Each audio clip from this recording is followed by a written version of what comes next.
아이고, 3번밖에 안 해오시네. 기원은 몇 년입니까? 예, 발전은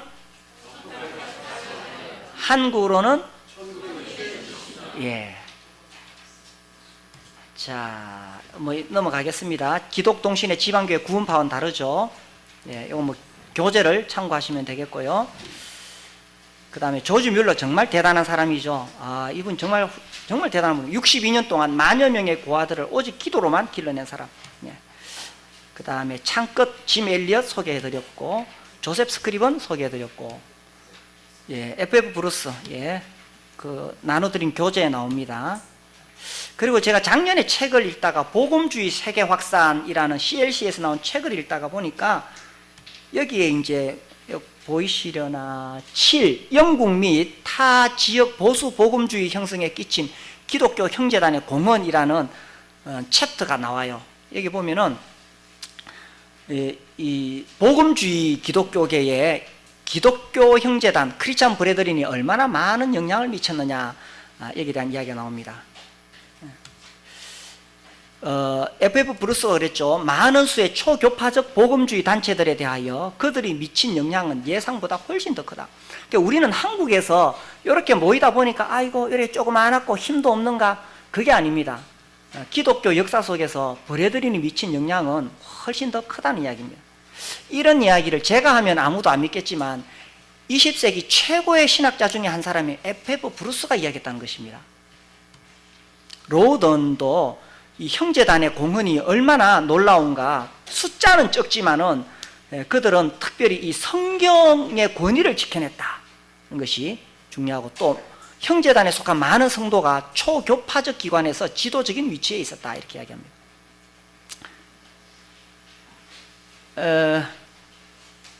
여기 뭐 사람들 나오는데 이 사람들의 특징이 뭘까요? 이 사람들이 살았던 시대를 보면 19세기 초, 그러니까 형제운동이 일어나는 시점이죠. 이 사람들이 자유주의 신학자들입니다. 그래서 이 실라임의 마을을 시작해서 리첼이나 하라나 이런 많은 사람들이 막 자유주의 신학을 확 퍼뜨려갈 때 결국 그들이 공격하는 것은 뭐겠어요? 성경입니다. 이 성경을 하나님 말씀으로 보지 않고 하나의 문학 작품으로 봅니다. 그래서 성경의 권위가 확 떨어지는 그 무렵에 성경의 권위를 지켜낸 사람들이 브레드린입니다. 그래서 이제 우리 모임의 큰 특징 중에 하나가 성경 연구죠. 성경을 읽고, 우리 때도 성경 많이 읽으라 그랬습니다. 성경을 읽는 게 아주 중요하죠. 그리고 이제 그 무렵에 이 찰스 다윈, 같은 시대 사람입니다. 이런 진화론을 통해서 이 성경의 권위가 떨어질 그 시대에 이 형제운동이 이들과 맞서 싸우면서 영향을 미쳤다는 것입니다. 자, 그 다음에 이 형제단이 전 세계에 있는데 이 전 세계에 있는 형제단은 매우 다양한 색깔을 가지고 있습니다. 뭐 당장 한국만 해도 수원에 있는 교회, 대구에 있는 교회, 서울에 있는 교회가 색깔들이 조금씩 다릅니다. 전 세계적으로는 더더욱 그러합니다. 매우 보수적인 교회가 있고 매우 개방적인 교회도 있습니다. 그러나 오픈이냐 익스클루시브의 차이는 또 분명합니다. 오픈 내에서도 색깔이 매우 다양하다는 것입니다. 그러므로 이 형제단에 대해서 획일적으로 설명을 할 수는 없습니다. 다양하기 때문에. 자, 기원, 이 배경,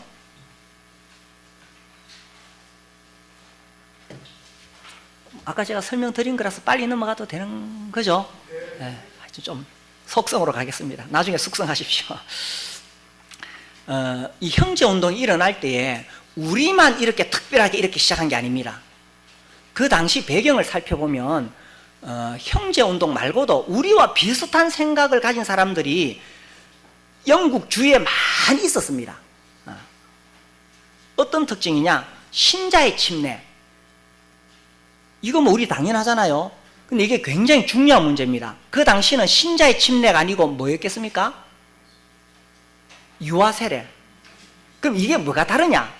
이 신자의 침례를 주장하다가 순교당한 사람들이 재침례교도 아나베프티스트들입니다. 이제 이 영국 성공의 국교회죠. 그러니까 여기서는 어린 아기가 태어나면 자동적으로 세례를 받음으로 국가교회의 회원이 되는 겁니다. 자동적으로.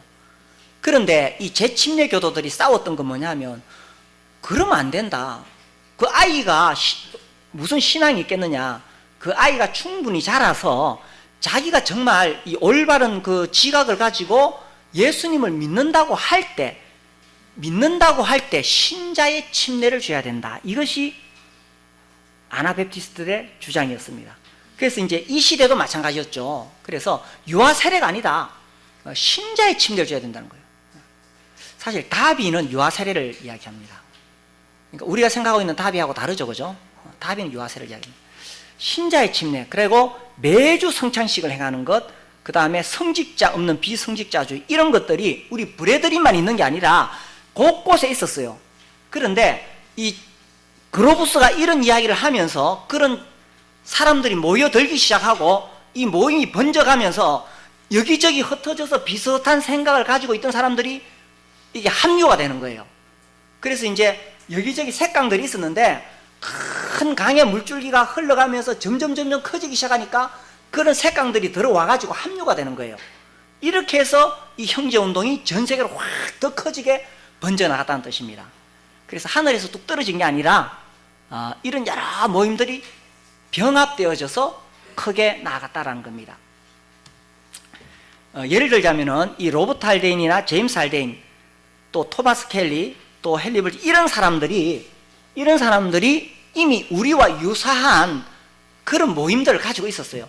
이들 중에서 형제운동에 합류가 된 사람들은 우리와 함께 브레드린이 되었고, 합류가 안 된 사람들은 역사 속에서 사라졌습니다. 왜냐하면 그 지도자가 죽으면 끝나니까.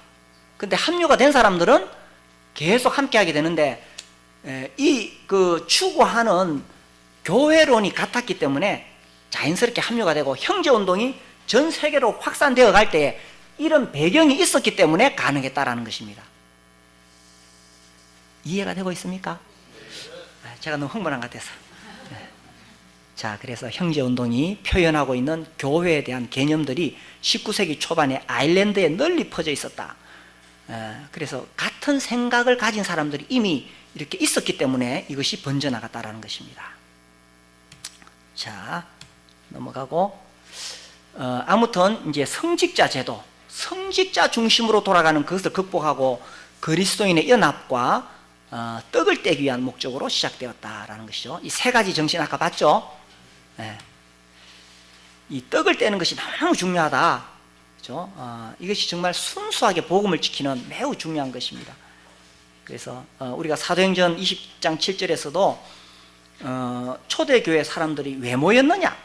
설교를 들으려고 모이지 않았다는 겁니다. 이 말씀 그대로 보면 떡을 떼려고 모였다는 거예요. 떡을 떼려 모였다가 설교를 들었다는 겁니다. 그래서 이 떡을 떼는 것이야말로 그 초대교회의 예배의 중심이었다. 이런 것들을 이제 그 우리 반기만 형제님이 논문으로 이번에 쓴 겁니다. 떡을 떼는 것. 이제 이 형제운동이 이제 그런 원리들을 찾아낸 게 뭐냐 하면 이 성경이죠. 그래서 성경보다 우선하는 권위가 없다, 전통이 없다, 형식이 없다. 성경이 가장 중요하다. 그래서 성경에서 그런 원리를 찾게 되고 성경을 가장 성경의 권위를 최고로 여겼던 것입니다. 그래서 이 네 지역 1827년에 더블린에서, 그리고 1832년에 이렇게 됩니다. 더블린이 어디 있죠? 지도에서 여기 있습니다. 여기. 예. 플리머스는 여기 있습니다. 반스테플은 여기 있고 브리스톨 여기 있습니다. 예. 다음에 뭐 기회 있으면 또 가봅시다. 예. 자, 그 다음에 이 세 가지 형제운동의 세 가지 원리를 이제 이 그로브스가 이야기했습니다. 떡을 뗀다. 자, 초대교회는 떡을 뗐다. 그 다음에 교파와 교단을 뛰어넘어서 연합이 될 수 있다. 그래서 그리스도의 사랑이 있다면은 비록 생각이 다르고 교리가 다르더라도 우리가 얼마든지 주님 안에서 하나가 될 수 있다는 겁니다. 자, 넘어갑시다. 그 다음에 세 번째는 모든 신자는 그리스도 안에서 사역자이다. 그래서 성령의 부르심으로 목회를 할 수 있다라는 거죠. 그래서 어떤 뭐 신학교에서 학위를 받거나 안수를 받아서 자격이 생기는 게 아니다. 성령의 부르심으로 그런 일을 할 수 있다라는 것입니다. 자, 넘어가고, 그래서 세 가지 정신은 한 떡에 참여할 수 있는데 교파의 장벽을 넘어서 안수받은 성직자가 없어도 진행될 수 있다라는 것입니다. 예. 그래서 이제 크로닌을 중심으로 그런 모임들이 형성이 되기 시작합니다. 자, 이때 이제 다비가 여기에 이제 합류가 되어지는데, 이 다비가 정말 대단한 사람입니다. 이 사람이 1825년에 회심하고 1826년부터 이제 그 전도하러 다니는데, 그러니까 아일랜드 성공회의 그때는 신부가 아니었습니다. 근데 이 사람이 워낙 열심히 전도하니까 1년 만에 이제 이게 이제 번역이 좀 어려운데 하여튼 신부 밑에 부사제, 우리식으로 표현하면 부목사가 되는 거예요. 그러니까 이분이 정말 그 아일랜드에서 지금처럼 이렇게 여행하기 쉽지 않잖아요. 말을 타고 다니면서 정말 험한 골짜기 습지에 다니면서 정말 가난하게 살면서 그들에게 복음을 전해서 그곳에 있는 가톨릭 교도들이 일주일에 600명에서 800명이 회심하고 돌아왔다, 이런 기록이 있습니다. 별로 안 놀라시네. 일주일에 600에서 800명. 한 사람의 전도를 통해서. 놀랍죠? 그러니까 완전히 이 사람은 막 정말 그 체력도 대단한 것 같아요. 그리고 참 가난한 사람들하고 어울리고 이렇게 하는 거예요. 그래서 1년 만에 이제 부사제가 됩니다. 그러다가 이제 이 말 타다가 이제 떨어지면서 그의 이제 사상이 발전하게 되어지게 됩니다. 이걸 지금 이야기할까? 조금 이야기할까요? 하나, 둘. 자, 뭐 여기서도 또 해나갑시다. 그러면은, 예. 제가 왔다 갔다 하는 것 같은데, 뭐, 그래도 소화 잘 되죠? 네. 예, 순서대로 쫙 하는 것보다는 이게 좀 낫습니다. 여기서 이제 그로버스가 이런 이야기를 했고요. 그 다음에 이제 이 플리머스에서, 아까 그 다비가, 이 사람이 말 타다가 다쳐가지고 자기 매형 페네파드, 이런 자세한 이야기하면 너무 길어져요. 안 그래도 제 아내가 오면서 제발 상세한 거 이야기하지 말라고 좀 뛰어넘겠습니다. 하여튼 그래가지고 이 사람이 뉴먼이라는 사람을 만나게 되고 옥스퍼드 대학에서 위그램을 만나고 이렇게 하면서 이제 연결이 되어지게 됩니다. 그래서 이제 이 플리머스에서 중심이 되었던 사람이 이제 다비는 여기도 있었고요. 또 여기도 갔습니다. 다비가 이 더블린에 있는 모임에 있을 때 27년에 시작해서 1829년에 그 다음 단계 허친슨의 집으로 가게 되고, 그 다음에 6개월 뒤에 1830년에 이제 은기어가에서 모이게 되는데, 사실 이때만 해도 다비는 멀찍이서 봤습니다. 또 플리머스에서 시작할 때도 처음에는 멀찍이서 봤습니다. 이 플리머스의 중심이 된 사람은 뉴턴입니다. 이제 나중에 다비하고 갈등이 오게 되죠. 그 다음에 위그램이 오게 됩니다. 그 다음에 퍼시 홀이라는 사람이 오게 됩니다. 그래서 이제 이 사람들 중심으로 이제 이 플리머스에서 모이는데, 이들이 대단한 그 당시에 석학들이었고 아주 막 뛰어난 젊은이들이었어요. 그래서 사람들이 몰려들고 플리머스에서 1840년 정도 되었을 때는 약 1000명, 다른 기록에는 1400명, 엄청나게 많이 모였습니다. 이제 처음에 제가 청년 때는요, 우리 모임은 크게 성장할 수가 없다, 뭐 그런 이야기를 많이 들었어요. 근데 제가 이 역사 기록을 보니까 초기에 벌써 1000명이 넘게 모였다는 것은, 근데 지금 1000명은 수원에도 1000명 되는 교회들이 아마 많이 있을 거예요. 1000명은 대형 교회 아닙니다. 그죠? 뭐 한국에는 뭐 5000명 이상 되어야 10,000명씩 이래 돼야 대형 교회잖아요. 근데 이 시대의 1000명은 오늘날의 10,000명보다 더 많습니다. 왜냐하면 인구 숫자가 지금에 비하면 매우 적었거든요. 그래서 이 1000명이 모였다는 것이 영국에 막 뉴스거리가 되는 거예요. 와, 그 사람들이 왜 이렇게 많이 모이냐? 그 사람들은 도대체 교파가 뭐냐? 자기들끼리 형제라고 부르더라. 그래서 플리머스 브레들이라는 이름이 붙어진 겁니다. 그래서 이제 처음에는 사실 이제 이 떡을 떼는 것이 쉽지 않았어요. 근데 이제 위그렘이 주도적으로 이렇게 떡을 떼자고 이야기합니다. 위그렘이라고 들어보셨나요? 네, 위그렘 선구사전이라고 들어보셨나요? 집에 있습니까? 저도 하나 사다 놓고 엄청 두꺼워요, 그죠? 이 위그렘이 아일랜드계죠. 아주 부유한 상인의 20번째 아들로 태어납니다. 그 당시에는 많이 낳았어요. 존 웨슬리 일기 봐도 그죠? 웨슬리가 몇 번째 아들이에요. 뭐 많이 낳았어요. 많이 낳다 보면 이런 인재가 나옵니다. 많이 낳아야 됩니다. 그리고 이 사람들이 다 그 당대의 귀족이거나 부유층의 자녀들이었어요. 그래서 위그렘이 그 선구사전을 만드는데 이렇게 재정 지원을 해줍니다. 저도 우리 집에 사다 놓고 1년에 한두 번씩 봅니다. 자료 한두 번씩 이제 필요해서 보는데, 그래서 그 성경을 연구하려는 사람은 옛날에는 위그렘 선구사전 다 가지고 있었습니다. 이 기본이에요. 요즘은 이제 이거 안 쓰죠. 다 그 소프트 프로그램 가지고 그죠? 다 그걸로 하니까 이제 요즘은 잘 안 쓰는데, 근데 이제 그 위그렘이 어쨌든 이 브래드림의 초기 멤버였다는 것은 잘 모릅니다. 이 위그렘이 정말 다비하고 평생도록 함께했던 사람입니다. 뉴턴도 이 젊은 나이에 아주 대단한 천재였어요. 그래서 이제 이 사람들 중심으로 이 홀은 전도를 잘했습니다. 그래서 아주 이렇게 열심히 전도했죠. 그래서 필름스. 그다음에 브리스톨에는 조지 뮬러와 헨리 크레이, 이 사람이 두 사람이 참 평생의 친구가 됩니다.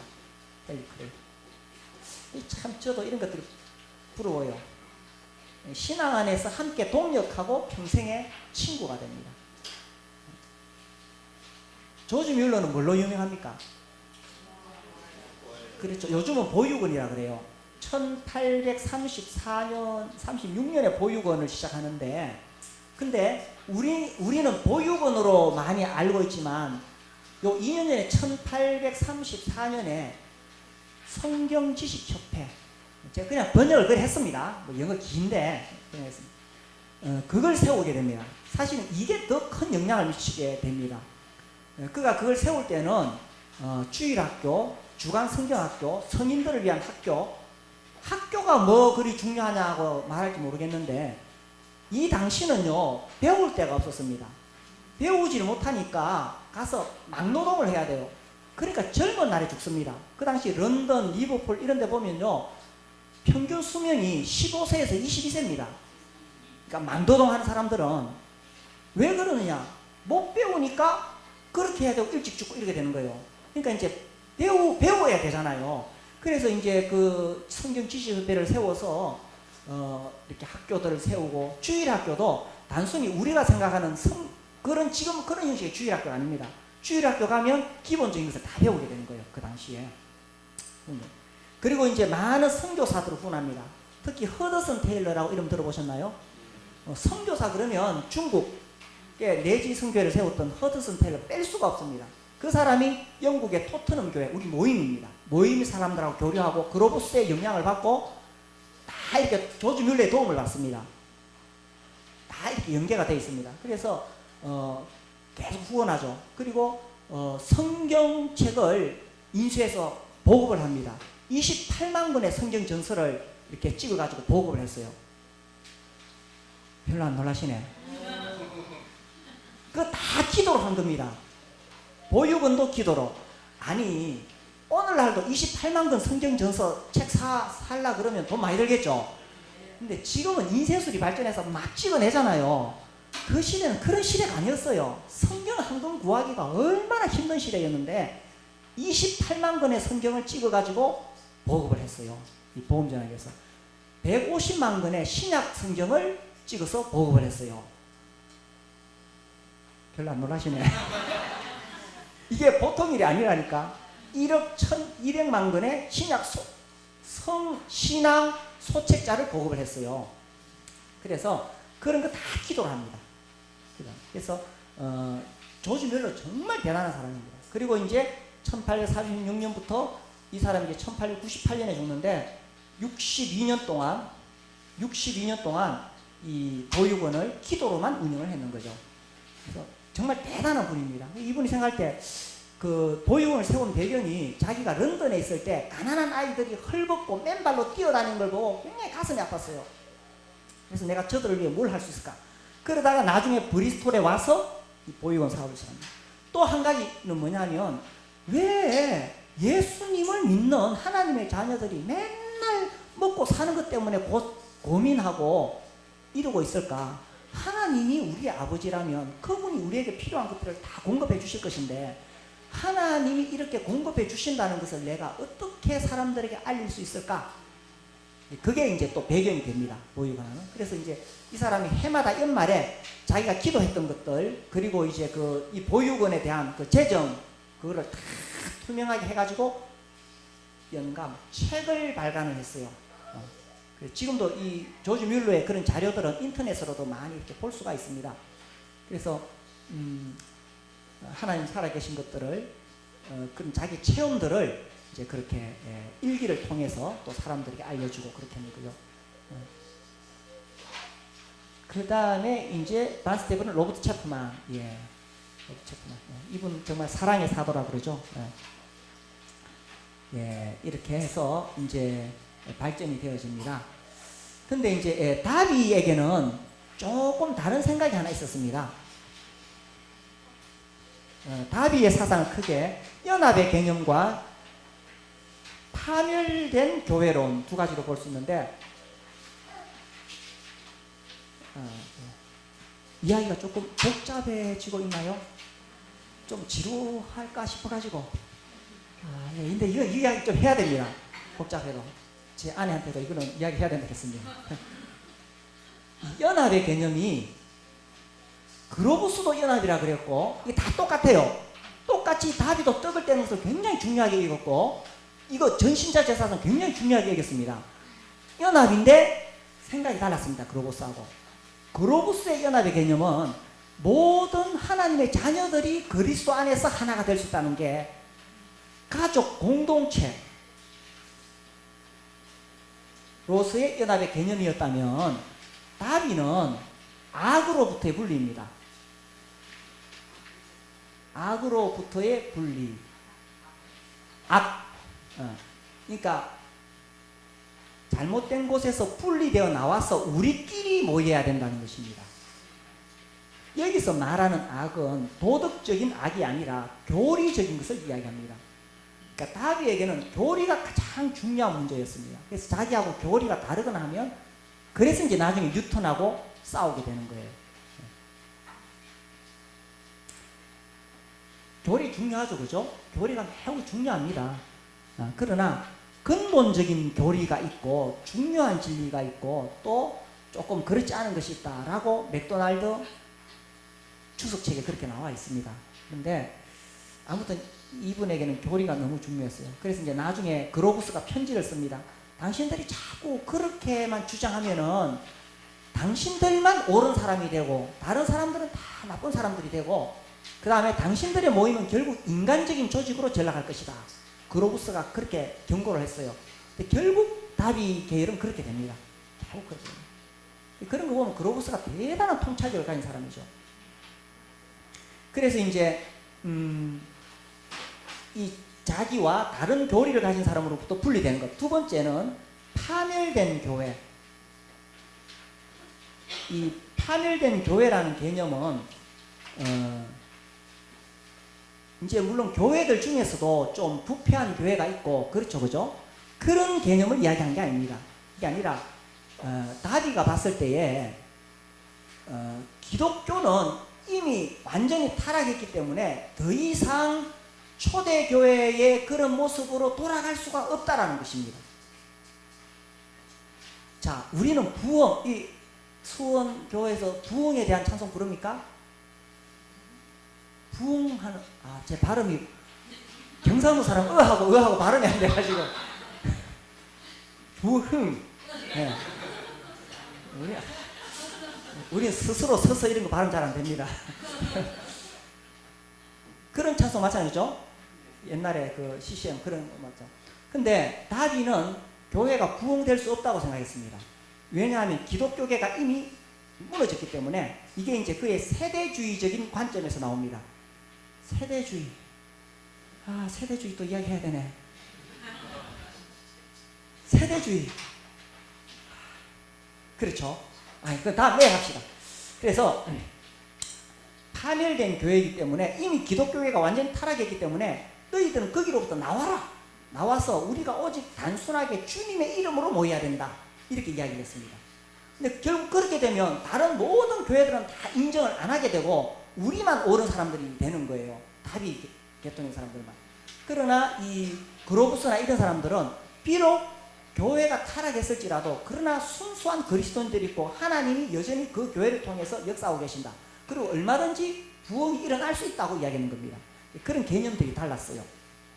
이제 그런 사상들이 이렇게 다비에게서 점점 싹트가게 됩니다. 자, 그렇게 해서 이제 이렇게 해서 교회가 이제 이 운동이 이 브레든 운동이 영국 전역으로 확 번져가게 됩니다. 번져가는 중에 이제 요 발전으로 이제 제가 이걸 설명하려고 그래요. 번져가는 중에 이제 이 두 방향으로 발전하게 되는데 이것도 또 이야기를 해야 되는데 좀 복잡하지만 좀 들어보십시오. 자, 이 다비는 플리머스에 주로 이렇게 적을 두고 있었지만 이분은 여러 지역을 다니면서 선교를 했습니다. 그래서 다비의 이름이 많이 알려지게 됩니다. 이제 근데 다비하고 위그램하고 이렇게 서로 이렇게 찌깍찌깍 좀 어려웠던 것이 두 가지가 있어요. 첫 번째는 지도력에 관한 것입니다. 전신자 제사장이니까 누구든지 이 성령의 인도하심에 따라서 나와서 설교를 할 수 있었어요. 그때에. 그런데 사람들이 점점 많아지다 보니까 성경을 제대로 분별하지 못하는 사람이 앞에 나와서 설교를 하면 이게 안 좋은 영향을 미치잖아요. 그래서 이제 이 플리머스에서 모였어요. 그 지도자들이 모여가지고 그럴 때는 누군가 제재를 가해야 된다. 그럼 그 역할을 누가 할 거냐? 그래서 의논해서 뉴턴이 그런 역할을 하면 좋겠다.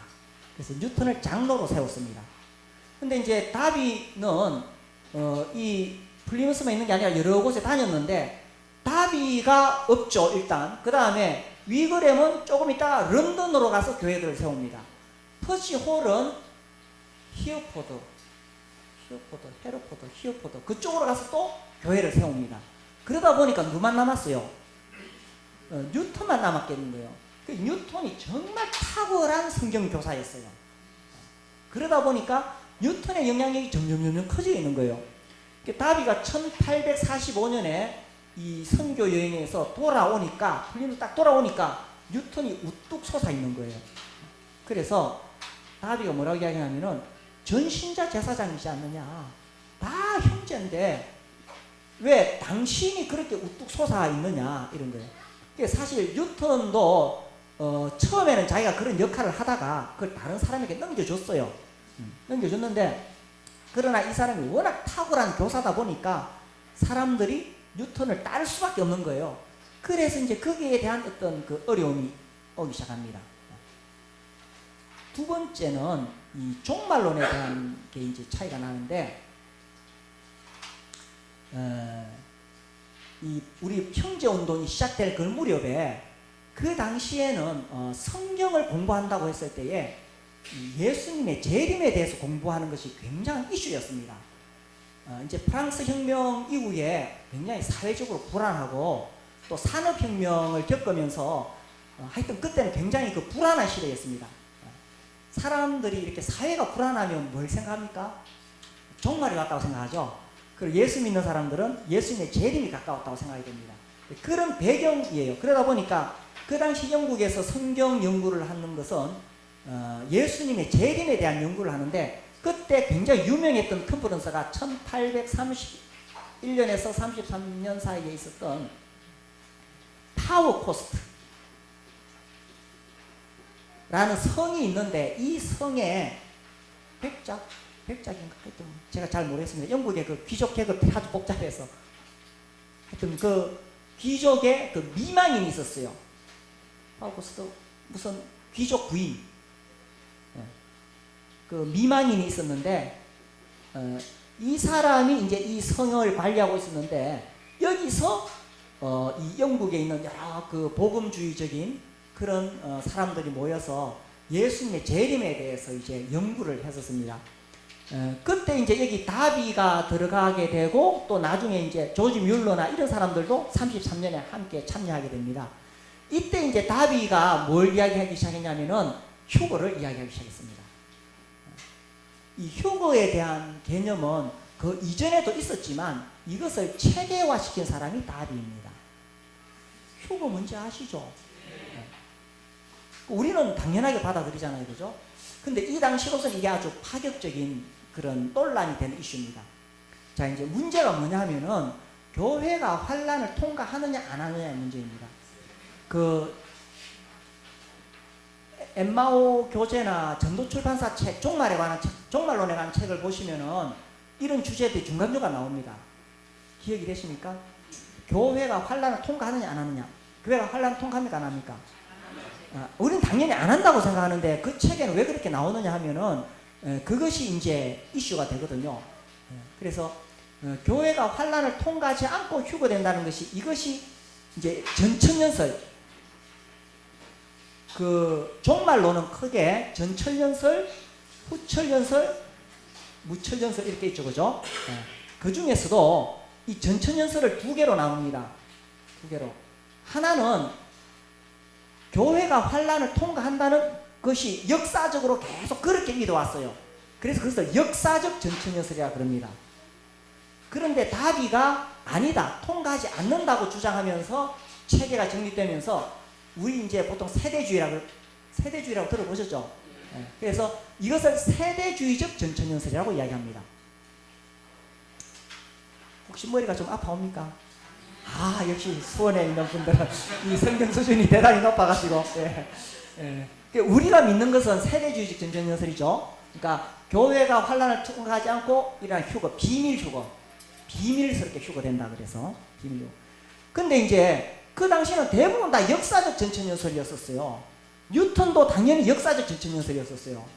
그런데 다비는 아니다, 환란을 통과하지 않는다, 새로운 가르침을 하니까 이것 때문에 둘이서 계속 편지를 주고받으면서 갈등을 했었습니다. 이런 교리적인 차이가 있었는 거예요.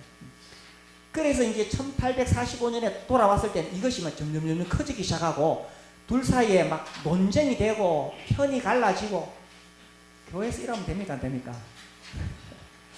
조금 아픈 역사죠, 그죠?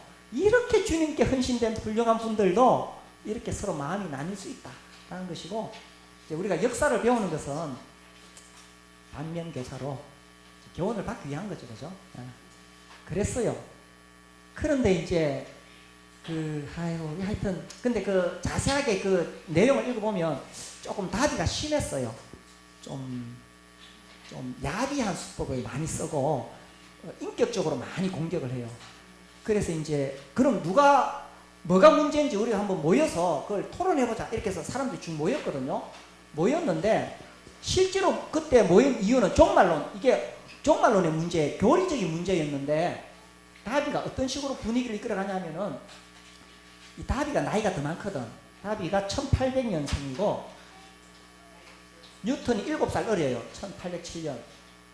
그리고 다비는 다니면서 그동안에 논쟁만 해왔던 사람이기 때문에 특히 이 사람이 이제 대륙에 갔을 때 그 오스트리아나 이런 곳에 굉장히 이 사람이 논쟁을 통해 가지고 자기 교리를 발전시키고 그렇게 사람들을 모았거든요. 그러니까 어떻게 논쟁해야 되는지를 아는 사람이라. 그런데 이제 여기서 이제 뭘 문제를 부각시키자면 이 교리적인 것을 부각시키지 않고 뉴턴의 감정을 건드리기 시작했어요. 아무래도 나이가 어리고 순수한 뉴턴이다 보니까 감정이 솟아나 그냥 확 화를 내버리는 거야. 근데 논쟁하다가 화내면 어떻게 됩니까? 그래서 지는 거예요. 저도 좀 그런 성격이 있어가지고 화를 안 내야 되는데 타고난 거지 알겠어요. 이게 이제 두 사람의 사이가 워낙 안 좋으니까 뉴턴이 중재를 요청했어요. 이렇게 해서는 안 되겠다. 중재를 요청했는데 그 중재 13년인가 그 중재되는 사람이 다비한테 갔어요. 뉴턴 좀 그만 괴롭혀라. 이렇게 하니까 다비가 내가 그렇게 하려고 한 거야. 나도 그런 생각 없다. 잘해보자는 것이다. 그래서 이제 뉴턴한테 와서 그 이야기를 했어요. 다비도 뭐 다른 뜻은 없습니다. 그러니까 뉴턴이 다비한테 편지를 쓰는 거예요. 편지를 쓰기를 뭐 우리가 다 형제들인데 그런데 내가 그런 오해를 하고 있었다. 근데 그런데 그거를 딱 꼬투리를 잡아놓은 거예요. 다비가 그걸 딱 꼬투리를 잡아가지고 그걸 가지고는 그 말 꼬투리 있잖아요. 논쟁에는 그잖아요, 그죠? 말 꼬투리 잡기. 그걸 잡아가지고 뉴턴을 계속 공격했는 거예요. 그러니까 실제로 교리가 되는 이거를 가지고 공격을 한 게 아니라 감정을 건드리고 이렇게 하면서 사람들이 뉴턴을 떠나기 시작해요. 오히려 다비 쪽으로 이렇게 사람들이 모이기 시작해요. 그래서 그렇게 논쟁하다가 1845년 12월 28일에 다비가 나는 당신하고 함께 떡을 뗄 수 없다. 그러면서 갈라져 나갔어요.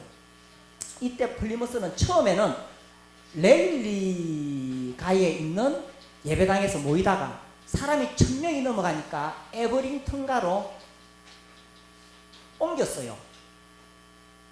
그래서 여기서 모이고 있었는데 다비가 사람을 이끌고 레일리가로 나가는 거예요.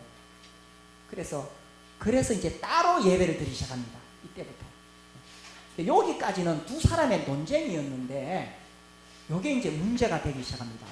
1847년에 이 뉴턴이 설교했던 10편, 6편이 있는데 요 내용 중에 약간 문제가 있는 것이 드러났어요. 이것도 복잡한데. 이제 이 뉴턴이 설교를 하면은 사람들이 막 받아 듣잖아요. 그런데 이제 이 뉴턴의 설교를 좋아하는 어떤 자매님이 그 설교 노트한 걸 받아가지고 읽다가 내용이 좀 이상해. 자기 남편한테 이게 무슨 뜻이냐 물었어요. 그 사람이 해리스라는 형제님인데 이 해리스가 이 당시 아주 이렇게 좀 영향력을 미치는 사람입니다. 근데 해리스가 뭘 발견했냐면 뉴턴이 이렇게 설교했어요. 잘 들어보세요. 예수님이 인간이 되어서 이 땅에 오셔서 고난을 받으셨는데 그렇게 고난을 받으실 때에 예수님도 하나님이지만 인간이 되었기 때문에 인간이라면 다 우리가 고난을 받잖아요. 그런 고난을 받아야 했다. 제 표현이 잘 전달이 됐나요? 이거를 본래 원문 그대로 설명하면 더 어려워요. 제가 다시 설명해 볼게요.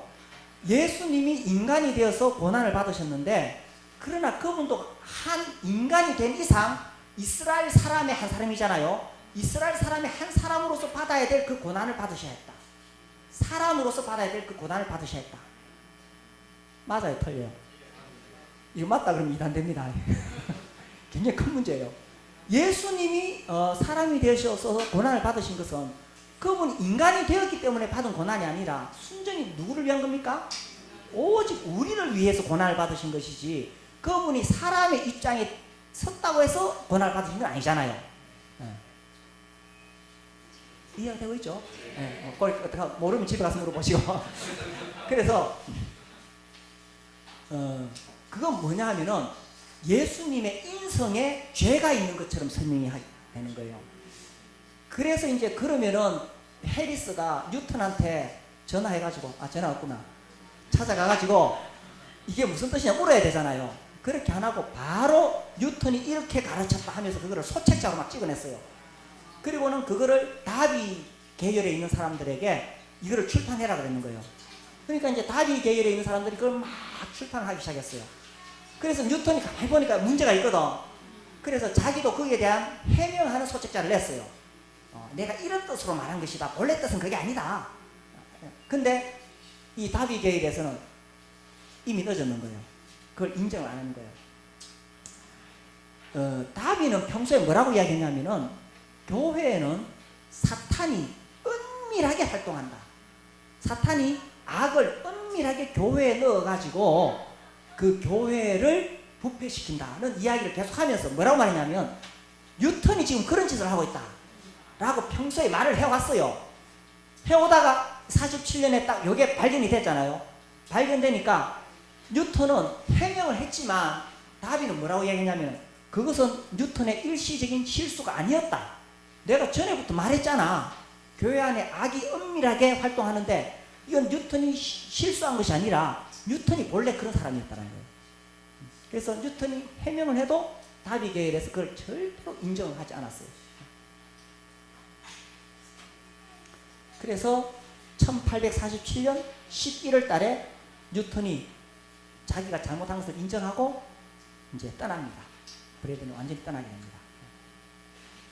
그리고 이제 이 에버링턴가에 있는 교회는 트레겔레스를 중심으로 해서 우리는 뉴턴이 가르친 그런 가르침을 인정하지 않는다 하고 또 공식적으로 발표를 했어요. 그렇지만 다비는 또 그것도 받아들이지 않죠. 자, 여기까지는 이제 두 사람의 이야기고 플리모스의 이야기거든요. 근데 이제 여기서 끝나지 않고 분열이 되는 것은 1800 아까 몇 년이라고 그랬어요? 48년. 예. 여기로 넘어갑니다. 자, 이것이 어떻게 브래들린 전체 분열로 넘어가게 되느냐? 이게 이제 굉장히 중요한 이야기입니다. 매우 슬픈 역사지만 이것을 명확히 알아야 이게 이제 구분이 되어져요. 자, 이 뉴턴의 친구가 있었는데 우드폴이라는 친구가 있었어요. 이 우드폴 형과 동생, 형과 동생이 이 브리스톨로 이사를 오게 되었습니다. 1848년에 이사를 와서 우리가 이때 이제 베데스다 교회거든요. 이 베데스다 교회에 가서 내가 함께 떡을 떼고 싶다 이렇게 했어요.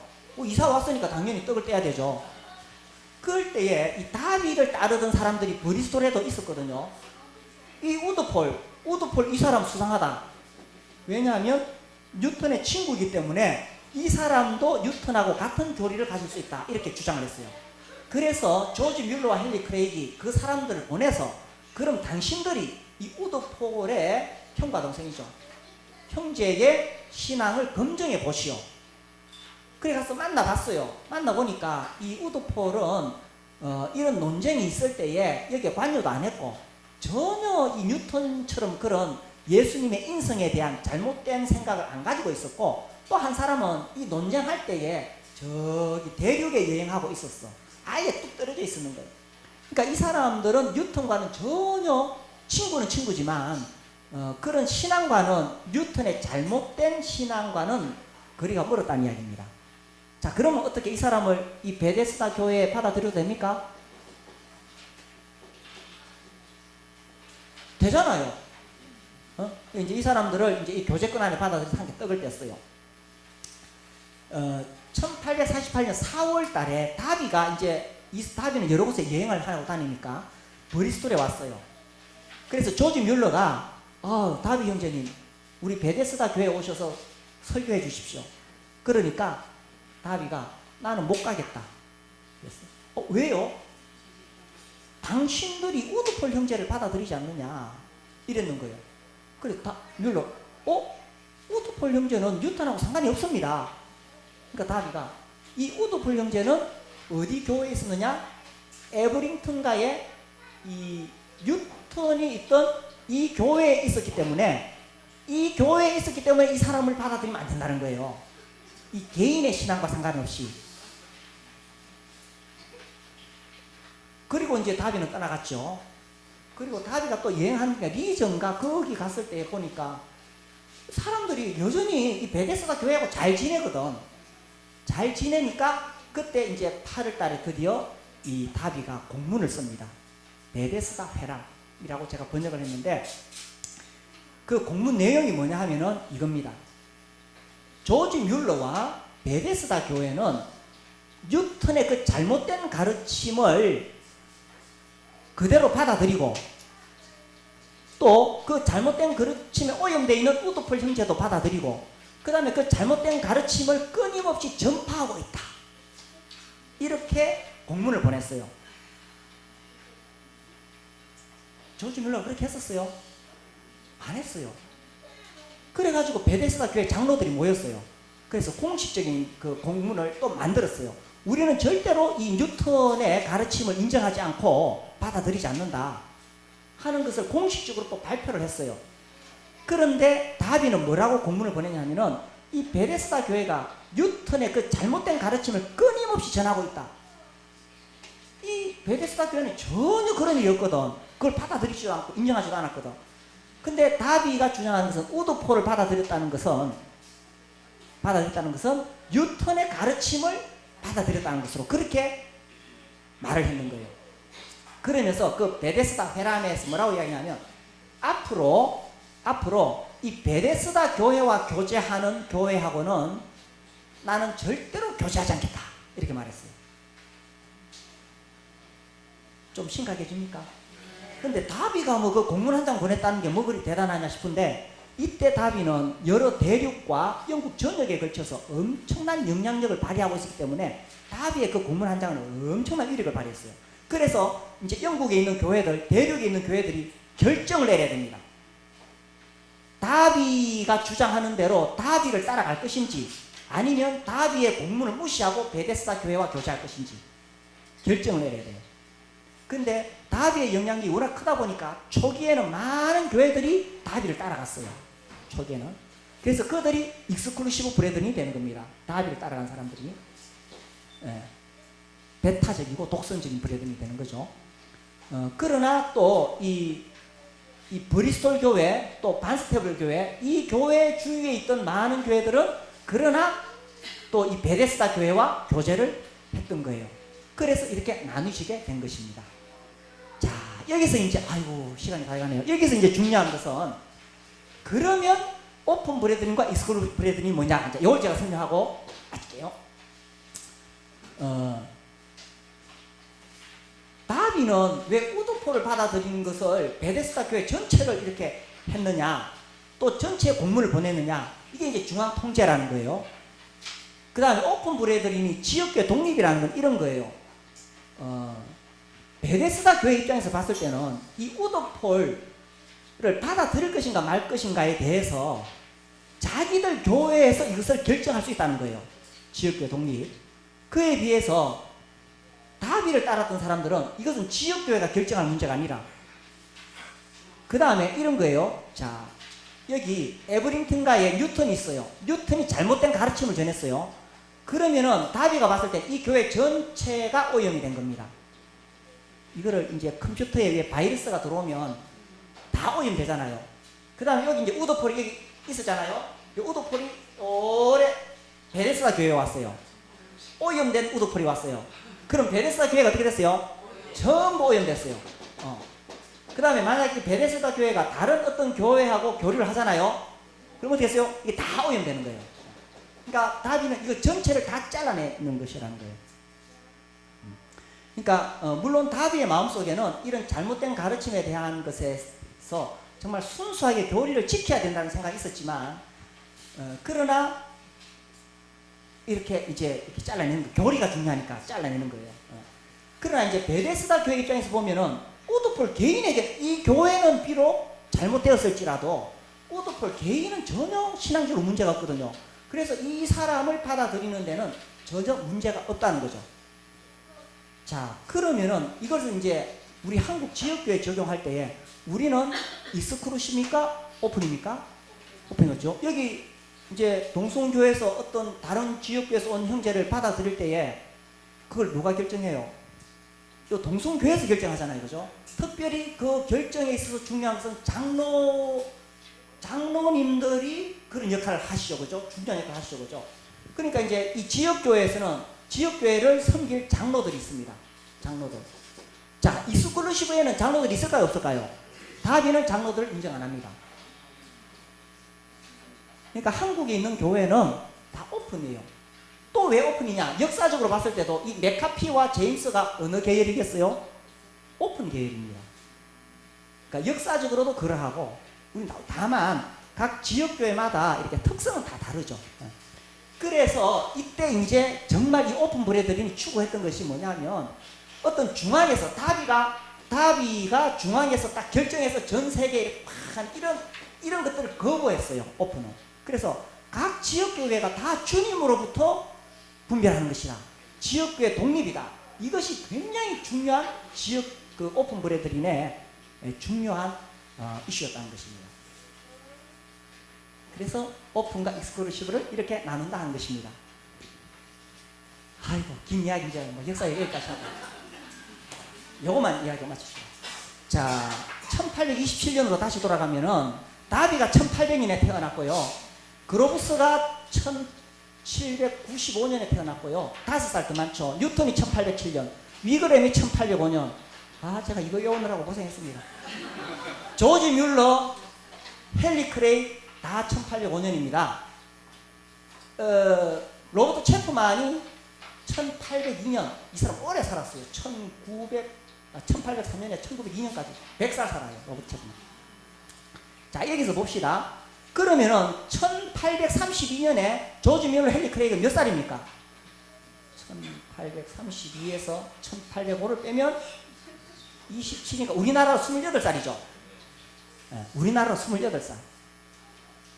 결혼도 요새 잘 안 하는데. 그래서 이 형제운동의 주역들이 젊은이들이었다는 겁니다. 이 수원에도 청년들 많죠? 네. 다 이렇게 그 교회사에서 보면은 그 대단한 인물들이 다 이렇게 20대, 심지어 10대의 설교자들이 나오고 다 그렇습니다. 그래서 이제 이렇게 이제 이 젊은이들에 의해서 시작될 때는 정말 순수한 정신으로 이렇게 시작이 되어졌고, 이렇게 분열된 다음에 각각 또 이렇게 발전을 해오면서 이 개방적 형제단은 전 세계로 계속 뻗어가게 됩니다. 혹시 그 제가 보내드린 교재 뒤에 그게 나오나요? 전 세계적인.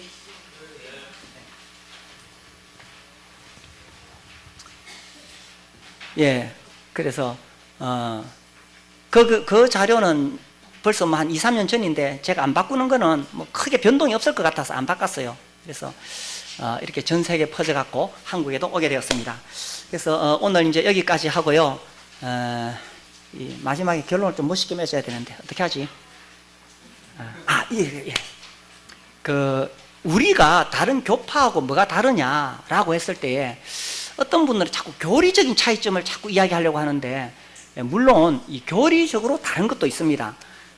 제가 뭐 오늘 이야기하다가 좀 쉽게 잘 넘어갔는데, 제가 이렇게 공부해 보니까 진짜 다른 것은 이 초기에 아까 그 지도자들의 그 영성이었다고 생각해요. 그래서 로버트 체프만이나 사랑의 사도라고 알려져 있죠. 또 조지 뮬러, 정말 하나님만 신뢰하고 살았던 사람입니다. 그리고 헨리 크레이도 그렇고, 이 사람들이 다 대단한 성경학자들이고 설교자들인데 정말 하나님만 의지하고, 그래서 이제 특히 이제 그 형제들의 특징 중에 하나가 이 먹고 사는 문제. 이제 그 당시에는 이 예배당에 좌석료 제도라는 게 있었어요. 그래서 예배당에 들어와서 앉으려면 돈을 내고 앉아야 돼. 이 앞자리는 좀 많이 내야 되고요. 돈 없는 사람은 저 뒤에 내고, 가난한 사람들은 못 들어오고. 근데 그 좌석료를 모아가지고 뭐 하느냐 하면은 성직자들의 봉급이 되는 거예요. 근데 조지 뮬러나 크레이건 그런 거 다 없앴어요. 다 없애고 고정된 사례를 받지 않고 주님만 의지하면서 그렇게 살았던 거죠. 물론 그것만이 올바른 방법은 아니지만 이분들의 삶 자체가 그랬어요. 아무튼 대단한 사람입니다. 이 로버트 체프만 이야기도 보면은 정말 대단한 사람입니다. 이 사람은 설교는 잘 못했대요. 그래, 아이고 설교를 어째 그래 하십니까? 그러니까 그리스도를 전하는 사람은 많으나 그리스도를 살아내는 사람은 적다. 나는 그리스도를 살아내는 사람이 되고 싶다. 이래가지고 이 사람 독신이죠. 그래서 그 가난한 그 지역에서 방을 얻어가지고 누구든지 오면은 다 환영해주고 같이 밥 먹고 같이 교제하고, 전 세계 누구든지 다 받아주고 누구든지 거기 가서 쉼을 얻을 수 있고 그와 상담할 수 있고 이런 거죠. 무임승차로 유명하다 그러는데 헤이크 이야기가 이런 게 있어요. 이제 어디 여행을 가는데 헤이크가 이제 열차표를 살 돈을 주면서 이 돈은 딴 데 쓰면 안 됩니다. 이 돈은 우리가 어디 가기 위해서 쓰는 돈이니까 딴 데 쓰면 안 됩니다. 자꾸 다짐을 시켰어요. 왜냐하면 워낙 이 체프만이 주님만 의지하는 사람이라 가지고 그렇게 이야기하니까 체프만 하는 이야기가 하나님이 다 하시는데요. 대답은 늘 그래요. 주님이 다 하시는데요. 그래 이제 그날 돼가지고 이제 열차 탈 시간에 돼서 갔어요. 헤이크 만났어요. 만나서 열차표를 삽시다. 그러니까 체프만 하는 이야기가 그 정말 필요로 하는 사람이 있어서 내가 줬어요. 이런 거예요. 그렇게 사는 사람이에요. 그러니까 헤이크가 막 질책을 했어요. 그렇게 하면 어떠냐고 질책을 했어요. 열차가 이제 출발할 시간이 되었습니다. 출발하기 직전에 갑자기 어디선가 체프만의 친구가 나타났어요. 그리고 열차표 살돈을 탁 주는 거예요. 이런 흉내 함부로 내면 안 되겠죠. 근데 이게 왜 가능했냐면 체프만의 평소의 삶이 늘 주님과 동행하고 주님과 의지하고 그렇게 사니까 항상 주님이 자기를 도우실 것에 대한 확신이 있는 거예요. 그래서 늘 주님 안에 그렇게 살았고, 조지 뮬러에 대한 이야기도 참 많이 있잖아요, 그죠? 그래서 늘 그렇게 살았고, 이것이 형제운동이 성공적으로 전 세계에 뻗어나간 힘이라고 생각되어져요. 그래서 우리가 다시 이 브레드린의 순수한 그런 것으로 돌아가자고 했을 때에 물론 교리적인 것도 중요합니다. 많은 더 중요한 것은 이것이라고 생각해요. 그래서 우리가 정말 우리 선배들의 그러한 순수한 주님을 의지하는 그러한 영성들을 배울 수 있으면 좋겠습니다. 기도하겠습니다. 하나님 아버지, 역사를 통해서 우리가 또 많은 교훈들을 얻게 됩니다. 주님, 이번 기회를 통해서 우리 선배들이 어떻게 주님을 사랑하고 주님 의지하고 그렇게 살았는지 다시 한번 생각해보고, 또 하나님 말씀을 얼마나 사랑했는지 우리가 도전을 받고, 또 우리도 그렇게 살아갈 수 있도록 주님 은혜 베풀어 주시기를 기도합니다. 예수님 이름으로 기도드립니다.